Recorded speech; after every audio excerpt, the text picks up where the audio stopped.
Hey, salut terrien, c'est Captain Max. Comme vous le savez, tout héros possède sa némésis, et bien souvent on se retrouve avec un rival qui est l'exact opposé du protagoniste, aussi bien psychologiquement que physiquement, avec parfois un simple changement de couleur par rapport au héros. Et les scénaristes de Batman, eux, ont poussé le concept encore plus loin en créant celui que je vais vous présenter aujourd'hui. J'ai nommé Man-Bat.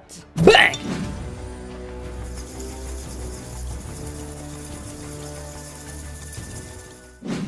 Kirk Langstrom.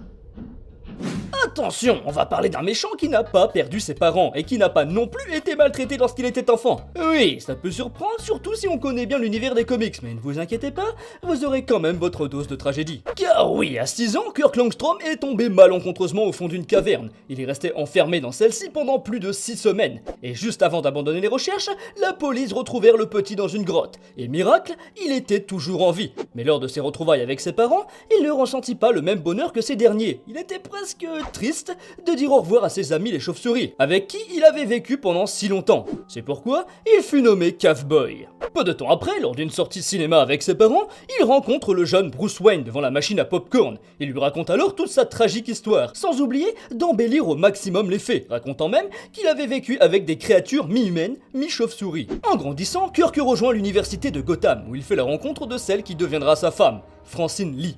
Mais alors que tout va pour le mieux dans sa vie, aussi bien sentimentalement que professionnellement, il ne peut s'empêcher de penser aux chauves-souris. C'est pourquoi il décide de devenir chiroptérologue. Après le mec qui étudie la cryogénisation, celui qui étudie les chauves-souris, eh bien, ils ont une sacrée université à Gotham. Une fois le diplôme en poche, il est engagé par le Gotham Natural History Museum. Mais depuis quelque temps, Langstrom est en pleine déprime. Il trouve sa vie ennuyeuse et pour combler le tout, il devient sourd de jour en jour. C'est pourquoi il idéalise les super-héros tels que le dénommé Batman. Il se met alors à développer un sérum fabriqué à base d'extraits de glandes de chauve-souris, afin d'amplifier les capacités sensorielles des hommes. Comme vous vous en doutez, il n'hésitera pas une seconde à tester la formule sur lui. Certes, le résultat a été immédiat, d'un coup son audition dépassait grandement les capacités d'un humain, mais très rapidement, des effets secondaires très importants surgissent. Des poils poussent sur ses mains, ses ongles s'allongent pour former des griffes, et son visage se transforme en tête de chauve-souris, avec de longues oreilles pointues et de belles grosses dents. C'est alors qu'il se donne le nom de Man-Bat, l'inverse de Batman, qui est lui, bien plus homme que chauve-souris, contrairement à Kirk. Hey, te cache pas mon gros, on est tous les deux pareils, tu sais. Non, non, tu as raison, on n'a rien à voir en commun tous les deux.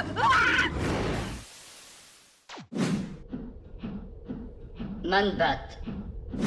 Une fois muté et en possession de ses nouvelles capacités de chiroptère, il décide alors d'entrer en action pour stopper une bande de voleurs ayant fait éruption dans son musée. Et lorsqu'il arrive à sa destination, il découvre un Batman en difficulté contre une équipe de malfrats. Langstrom se lance alors aux côtés de son idole pour se battre. Et une fois les vilains à terre, Bruce remercie et félicite Kirk pour son déguisement. Ce dernier, vexé, lui annonce que son costume peut être justement trop réussi, puis se sauve loin du héros. C'est à ce moment que Batman se demande s'il venait de se faire un allié ou un nouvel ennemi. Cherchant à se procurer des produits pour tenter de réaliser un remède à sa nouvelle transformation, notre homme chauve-souris pénètre une pharmacie. Mais c'était sans compter sur le chevalier de Gotham qui l'avait suivi après l'attaque du musée. Alors que notre chevalier noir tente de l'empêcher de voler la boutique, Kirk lui explique qu'il ne souhaite qu'une seule chose, supprimer le monstre. Mais soudainement, en pleine conversation, la bête commence à prendre l'emprise sur l'humain et s'en prend alors à Bruce. Après un petit combat, notre anthropologue finira par s'enfuir vers un laboratoire afin de se soigner. De son côté, le Dark Knight découvrira la véritable identité de la chauve-souris géante grâce à sa femme Francine. Cette dernière conduit alors notre héros vers son mari, mais lorsqu'il arrive face à lui,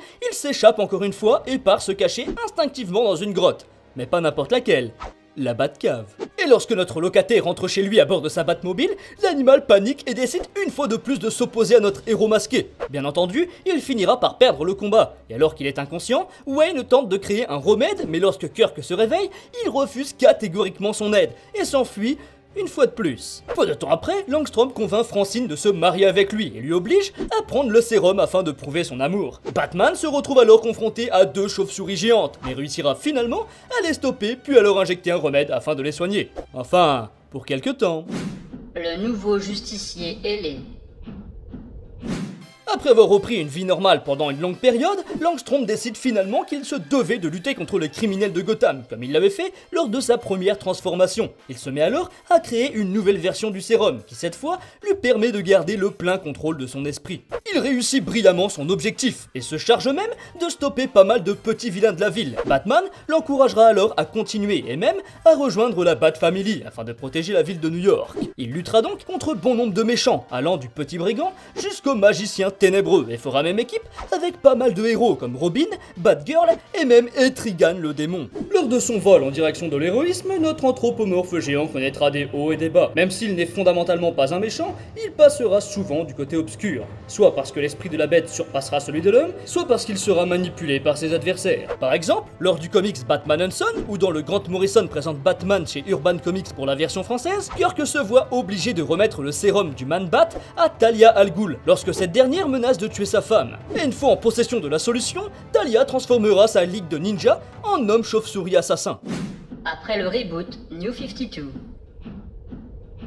Lors du redémarrage de l'univers DC en septembre 2011, les changements sont essentiellement basés sur Francine Lee, la femme de Kirk. Francine fait la rencontre de Langstrom lorsqu'ils travaillaient tous les deux dans un centre de recherche médicale. Mais alors que l'homme pense vivre un amour partagé avec la belle, cette dernière cache en fait un terrible secret. Elle est employée par une société d'armement afin de lui voler ses recherches, le tuer, puis récupérer son héritage. Parce que oui, notre piégé travaille depuis des années sur un remède destiné à améliorer la vie des sourds et malentendants, en se servant du système d'écolocation des chauves-souris. Mais malheureusement, le sérum eut de graves effets secondaires, transformant les patients en chauves-souris géantes. Et lorsque des vilains prirent connaissance de ce produit, ils n'attendirent pas longtemps pour le lui voler et contaminer la ville. Et lorsque Batman réussit à rapporter le sérum à Langstrom pour que celui-ci crée un antidote, Kirk s'injecte le produit directement dans son propre corps afin de créer une nouvelle contagion n'affectant que les personnes possédant son propre ADN, ce qui a pour effet de ramener la population à la normale. Cependant, il reste deux problèmes. Lorsque Kirk s'est injecté le produit,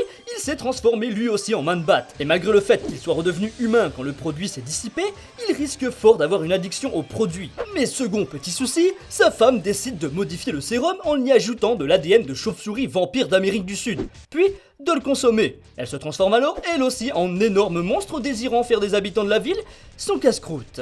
Fort heureusement, Langstrom décide de l'affronter afin de protéger Gotham, mais n'arrivant pas à la battre, il décide de mélanger les deux sérums afin d'améliorer encore ses capacités physiques. Il réussira en effet à la vaincre, mais après quelques semaines d'actes héroïques, il finira par être dévoré de l'intérieur par la rage du monstre. On apprendra aussi un peu plus tard que Kirk est le fils de Abraham Langstrom, connu à Gotham pour être le concurrent direct des Wayne. Mais ce dernier considère son enfant comme un échec en comparaison à ce qui est devenu Bruce. Il décide alors de voler le sérum de son fils pour réaliser des actes criminels. Eh bien voilà, j'espère que cette petite présentation de Man-Bat vous aura plu. Si c'est le cas, je compte sur vous pour me le faire savoir. Je remercie aussi Juju pour sa participation avec la petite animation. N'hésitez pas à aller faire un tour sur sa chaîne, il vous propose des chroniques sur le jeu vidéo, les mauvais dessins animés et plein d'autres encore. Et toujours avec beaucoup d'humour et plein d'animations très fun. Merci encore et à très bientôt, terriens.